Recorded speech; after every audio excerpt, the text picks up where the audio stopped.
Hello dear students and welcome to my channel. In today's video, we shall learn about direct and indirect speech which is also called as reported speech.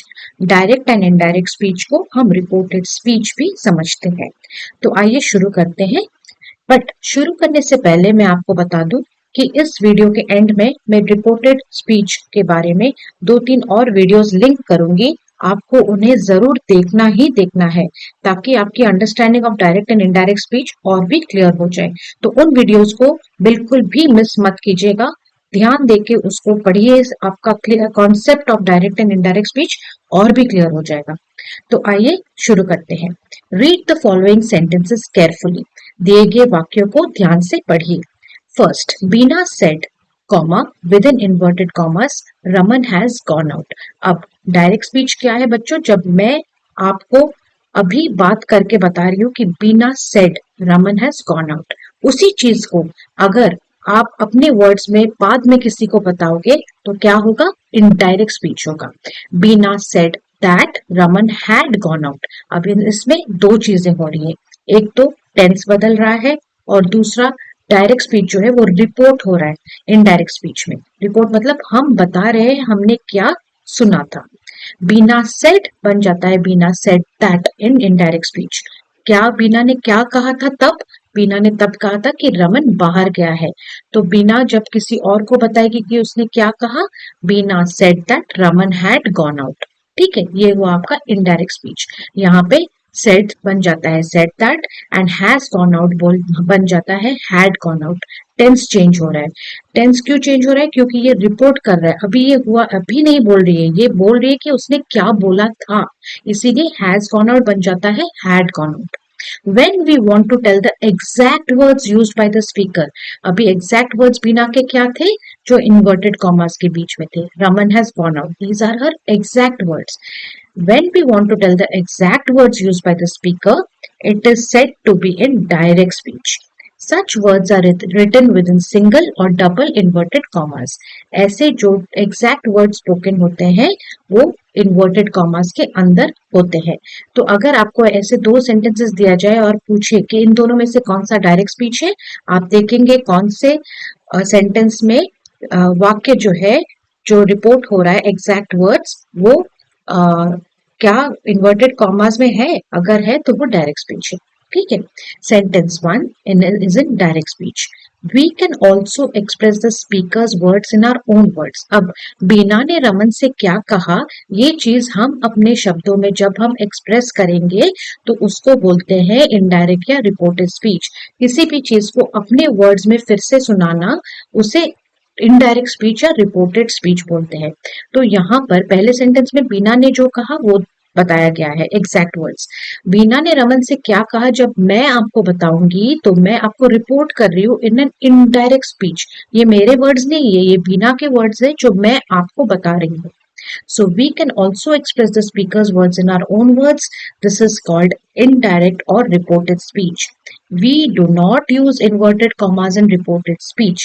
Reported speech में हम inverted commas use नहीं करते क्योंकि ये हमारे words नहीं है।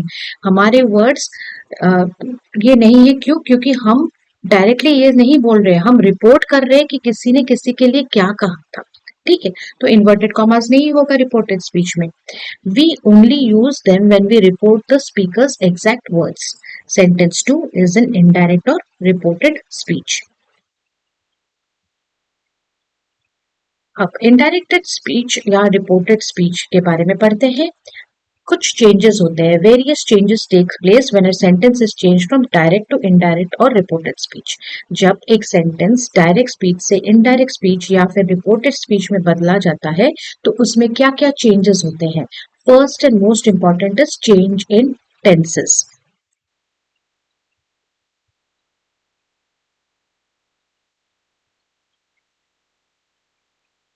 Now, first is change in tenses.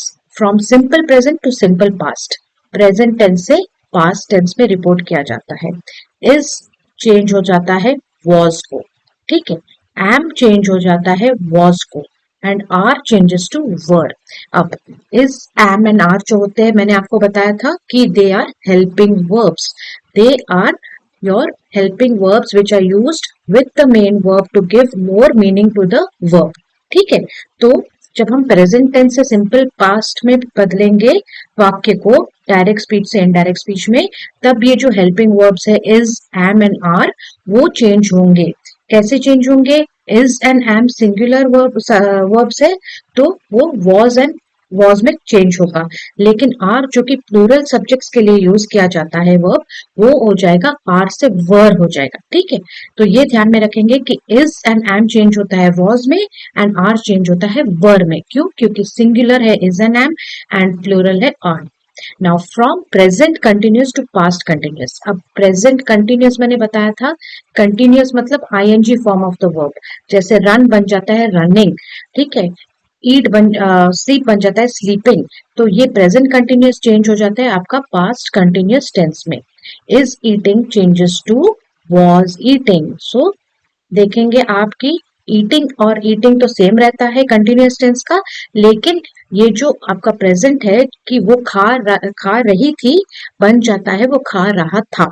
ठीक है, now from simple past to past perfect. अब सिंपल पास्ट में तो आपका सिर्फ वो वर्ब का पास्ट टेंस यूज होता है, लेकिन पास्ट परफेक्ट में मैंने आपको प्रीवियस ग्रामर स्पॉटलाइट वीडियोस जो टेंसेस का है उसमें आप अगर आपने वो वीडियो देखा है तो आपको याद रहेगा कि मैंने पढ़ाया था कि पास्ट परफेक्ट में हमेशा हैड फॉर्म के साथ आपका वर्ब का पास्ट पार्टिसिपल फॉर्म आता है. तो वेंट हो जाता है हैड गॉन. एंड यहाँ पे नो इन्वर्टेड कॉमास होते हैं. There are no inverted commas in reported speech, क्योंकि ये एग्जैक्ट वर्ड्स नहीं बोले जा रहे हैं. ठीक है, एंड विल जो होता है changes to would and shall changes to should और वुड.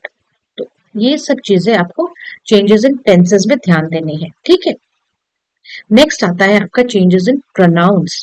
अब प्रोनाउंस के लिए first person pronouns like INV and second person pronouns like you undergo changes appropriately as explained below.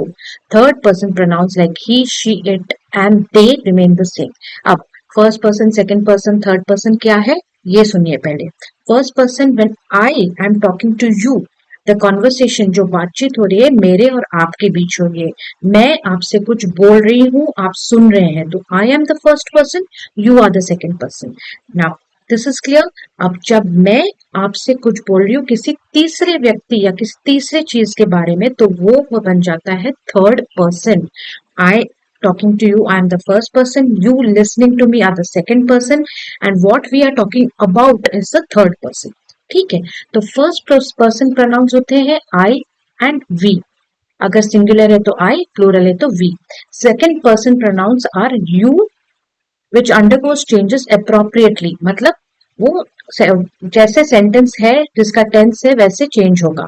As explain below. Third person pronouns like, जब हम third person के बारे में बात करते हैं मतलब मैं बोलूंगी वो लड़का, ही, शी वो लड़की, इट वो चीज एंड वह फल या वह सब्जियां, they will remain the same. ठीक है, एग्जाम्पल में देखेंगे समझेंगे. Tuhina said to Vinay comma within inverted commas, I have kept the bag for you.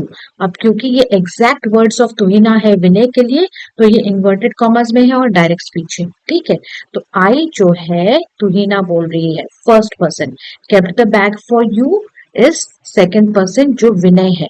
अब मैं जब बोलूंगी कि तुहिना ने विनय से क्या कहा, तो मैं क्या बोलूंगी?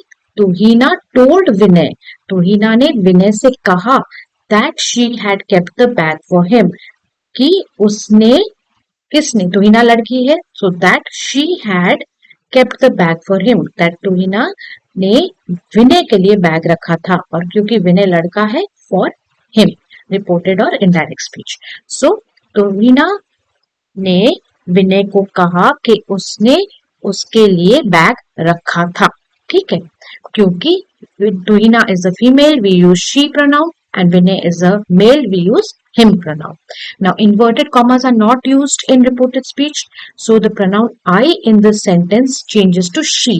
अब देखिए I जो pronoun है, जब exact words तुहिना के थे, तुहिना जब बोल रही थी तो I करके बोल रही थी, है ना, क्योंकि वो खुद ही बात कर रही है इसलिए I है. लेकिन मैं जब बोलूं कि तुहिना ने विनय से क्या कहा, तो मैं तुहिना को रिफर करूंगी एज she. ठीक है, सो यहाँ पर आई बन जाता है she because it refers to the speaker तू ही ना। समझ में आया बच्चों? Next, the pronoun you will change to him because it refers to the object Vinay. Okay, अब नेक्स्ट आते हैं हमारे चेंजेस इंटरोगेटिव सेंटेंसेस में। What are interrogative sentences? They are questioning sentences. Interrogative में इंटरोगेट वर्ड होता है, मतलब इंटरोगेट मतलब क्वेश्चन करना, पूछना। तो इन सब में कैसे चेंजेस आते हैं?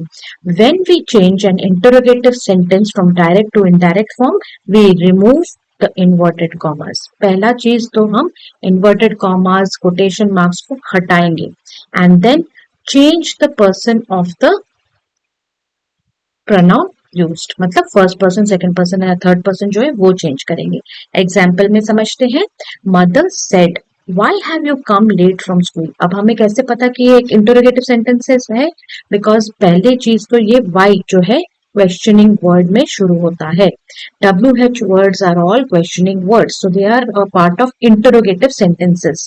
So mother said, "Why have you come late from school?" Question mark and with an inverted commas. तो हमको पता चल गया कि ये एक आपका इंटरोगेटिव सेंटेंस है। अब इसको कैसे चेंज करते हैं? पहली चीज आपको मैंने बताया कि we have to remove the inverted commas और द कोटेशन मार्क्स, वो हम रिमूव करेंगे and we will change the person of the pronoun used. So mother said बन जाता है mother asked.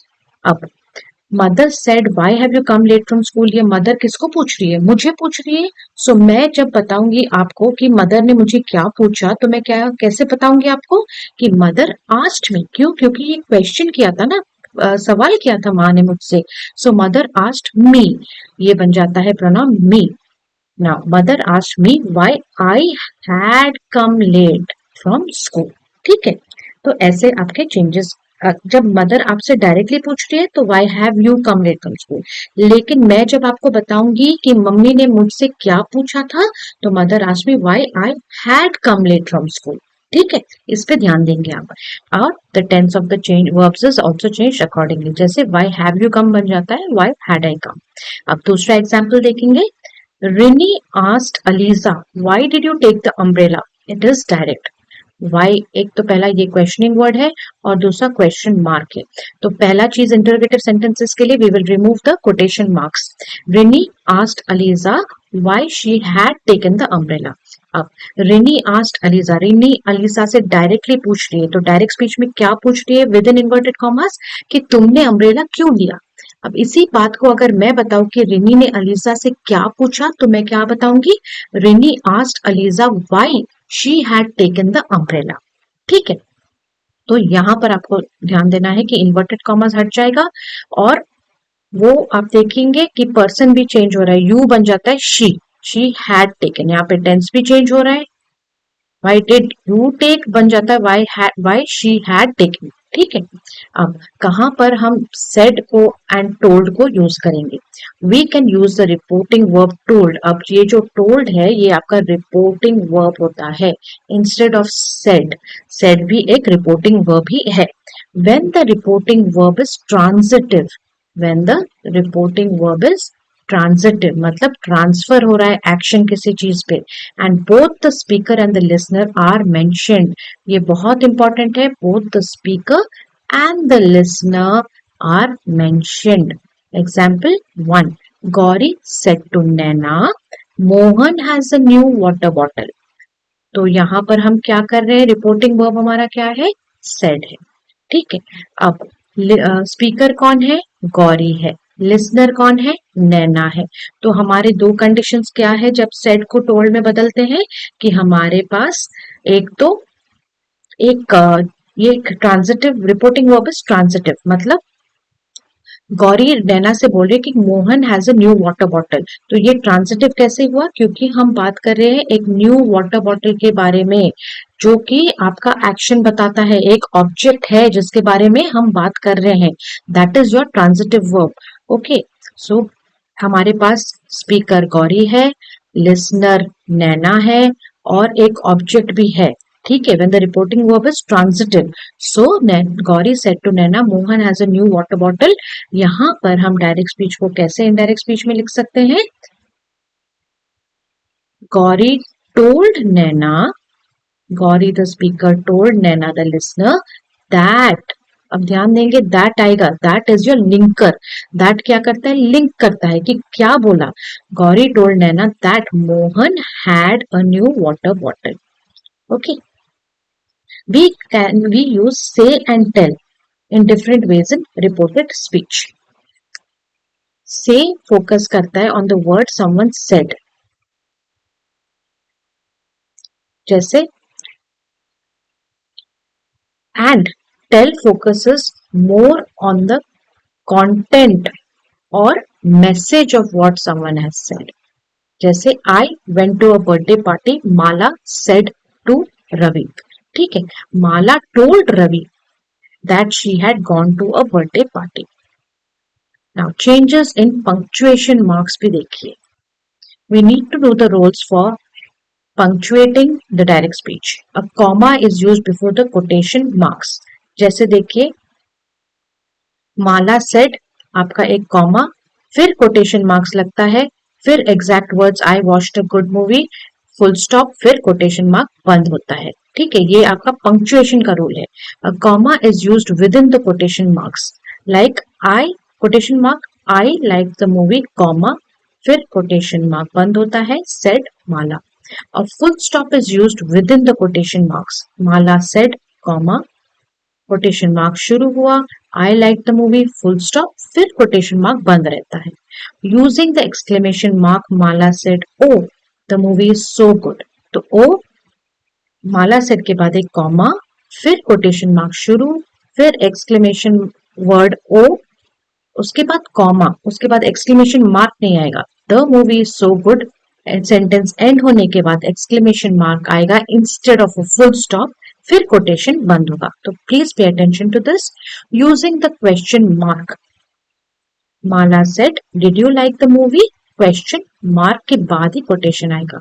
Using capital letters, Mala said, quotation के बीच do will be D capital. देखिए यहाँ पे कोटेशन में डी कैपिटल, यहाँ पे कोटेशन में ओ कैपिटल, यहाँ में कोटेशन में आई कैपिटल। ठीक है, हमेशा कैपिटल लेटर से स्टार्ट होता है within the quotation marks. Now other changes are as follows, जैसे डायरेक्ट स्पीच का ईयर बन जाता है देयर, टुडे बन जाता है दैट डे, टुमारो बन जाता है द नेक्स्ट डे, नाउ बन जाता है देन, yesterday बन जाता है द प्रीवियस डे और द डे बिफोर, दिस बन जाता है दैट, एंड दीज बन जाता है दोस।